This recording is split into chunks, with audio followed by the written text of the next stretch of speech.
Olá, graça e paz, dando sequência aos nossos vídeos postados no YouTube de estudos bíblicos com um toque mais de pesquisa, mas aquilo que está dentro da Bíblia, sem fugir do contexto bíblico, porque quem nos dá a boa interpretação bíblica é Deus. Então, antes de nós lermos a palavra de Deus, as Sagradas Escrituras, nós temos que buscar dele o verdadeiro entendimento, buscar aquilo que está dentro da proposta bíblica, não além do que está escrito, mas dentro daquilo que está escrito. Então, vamos trabalhar com um texto aqui muito interessante no Evangelho de João, no seu primeiro capítulo, versículo 42. Diz o seguinte, apenas esse versículo aqui. E levou a Jesus, esse foi o primeiro contato de Jesus com Pedro, e olhando Jesus para ele, para Pedro, disse: Tu és Simão, filho de Jonas, tu serás chamado Cefas, que quer dizer Pedro. Pois bem, quando Jesus tem o primeiro contato com Pedro, ele faz uma identificação de Pedro muito curiosa, porque ele coloca Pedro dentro do tempo. O que ele faz aqui? Ele diz o seguinte: Tu és presente, é o presente de Pedro, tu és hoje, tu és Simão, filho de Jonas, é o seu passado, você é filho de Jonas. Jonas significa pomba. Eu conheço o seu passado, você é filho de Jonas, é o passado de Pedro. O presente é o quê? Tu és Simão. O passado é filho de Jonas, é a sua origem.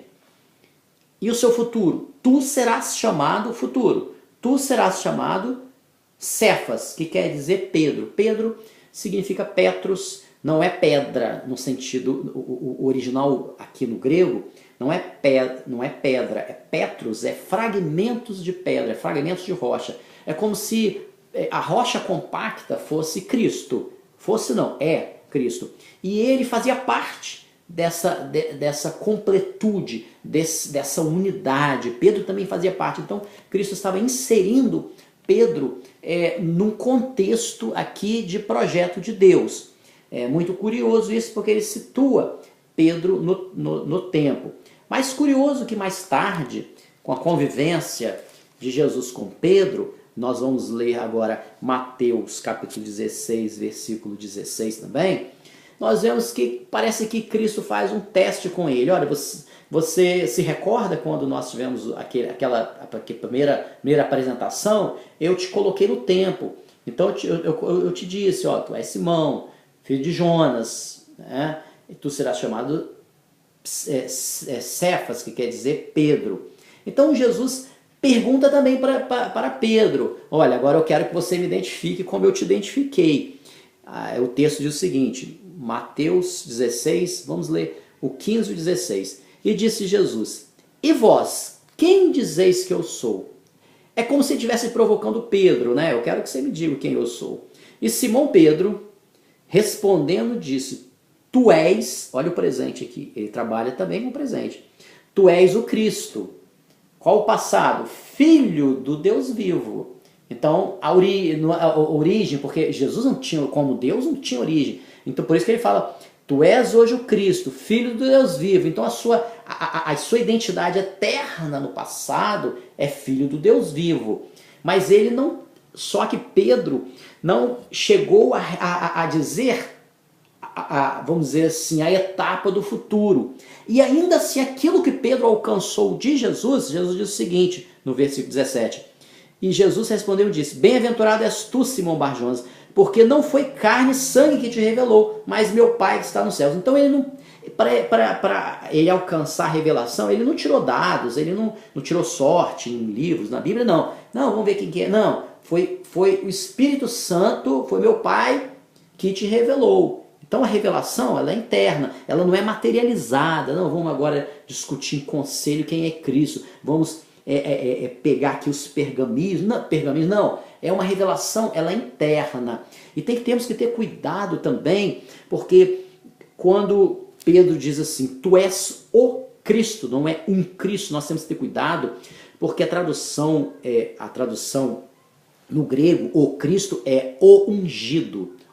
Então, não existe ungidos. No Antigo Testamento, havia intermediações humanas. Tanto que em Hebreus, lá no livro de Hebreus, o primeiro capítulo, a carta aos Hebreus, logo de cara no primeiro capítulo e no primeiro versículo, diz o seguinte: havendo Deus antigamente falado muitas vezes, de muitas maneiras aos pais, pelos profetas, que eram os ungidos.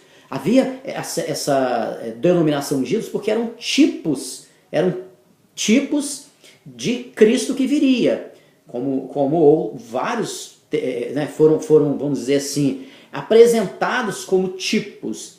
Mas ele faz o seguinte: tendo Deus outrora falado aos pais pelos profetas, que eram os ungidos, hoje nos fala pelo único ungido.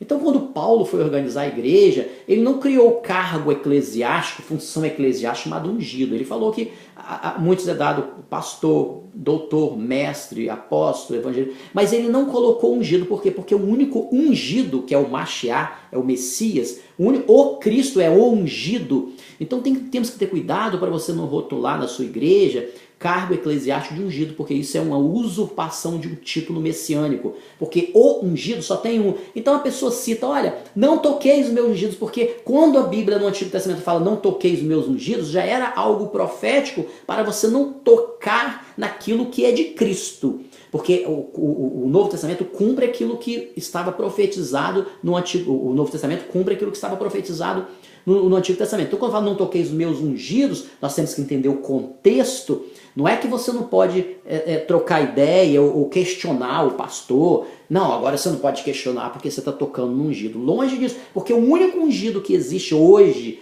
depois de Cristo, só tem um ungido, o Cristo, o Messias de Deus. Ele é único. Não se pode hoje você começar a criar um cargo eclesiástico chamando de ungido, que você está usurpando um título messiânico. Isso é apenas uma advertência, uma exortação para a gente não cair em desvios doutrinários.